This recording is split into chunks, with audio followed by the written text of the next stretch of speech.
রাস্তার কোনো আন্দোলনের মুখে ইসলামী ব্যাংকের নতুন চেয়ারম্যানকে সরানো হবে না, এমনটাই জানিয়েছে বাংলাদেশ ব্যাংক। টানা দুদিন ধরে চেয়ারম্যানের অপসারণের দাবিতে চলা আন্দোলনের বিষয়ে কথা বলেছেন কেন্দ্রীয় ব্যাংকের মুখপাত্র আরিফ হোসেন খান।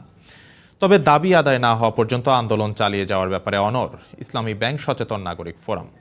প্রয়োজনে আমানত তুলে নেওয়ারও হুমকি দিয়েছেন তারা। ব্যাংকের চেয়ারম্যান ও ব্যবস্থাপনা পরিচালক নিয়োগে আমানতকারীরা আন্দোলন করতে পারেন কিনা সাংবাদিকদের এমন প্রশ্নের সদুত্তর দিতে পারেননি তারা।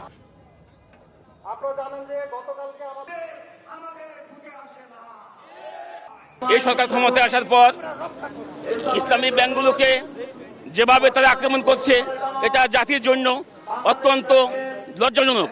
আমরা ভেবেছিলাম এই সরকার ক্ষমতায় আসার পরে ইসলামিক ব্যাংকগুলোকে জেলে সাজাবে। গ্রাহকের আমানত বজায় রাখার জন্যই এখানে একটা লোকজনের সমবেত হয়েছে।